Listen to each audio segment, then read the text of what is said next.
নমস্কার। আজকের গল্প শম্ভু কাকার সাইকেল কাণ্ড। কলমে সন্দীপ, কণ্ঠে পূজা। বিকেলে শম্ভু কাকা ঘর থেকে বের হয়ে দেখলেন তার সাইকেল নেই। তিনি এমন চিৎকার দিলেন, চোর চোর, আমার সাইকেল গায়েব। এটা নিশ্চয়ই নিঞ্জা চোর, বাতাসের মতো নিয়ে উড়ে গেছে। পাড়ার সবাই দৌড়ে এসে তাকে বান্ধবীর মতো সান্ত্বনা দিতে লাগলো। কাকার রাগে কাঁপতে কাঁপতে ঘোষণা করলেন, আজই আমি পুলিশের কাছে যাব। এই চুরি আন্তর্জাতিক, ইন্টারপোল ডাকতে হবে।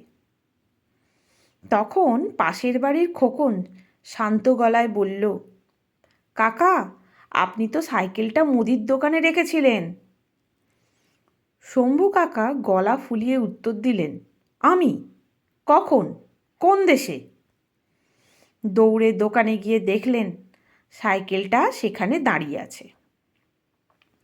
কাকা লজ্জায় মাথা চুলকে বললেন, ওহ, বুঝলাম। চোর সাইকেল চুরি করতে গিয়ে আবার ফিরিয়েও দিয়ে গেছে।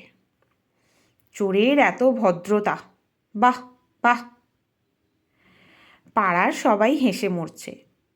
কাকা ফিরে এসে বীরের মতো ঘোষণা করলেন, চোর পালালেই বুদ্ধি বাড়ে না রে ভাই। চোরের ভয় গেলেই নিজের বোকামিই স্পষ্ট হয়। আর সবাই এমন হাসল যে পাশের পানের দোকানের বেঞ্চিও ভেঙে পড়ল। নমস্কার।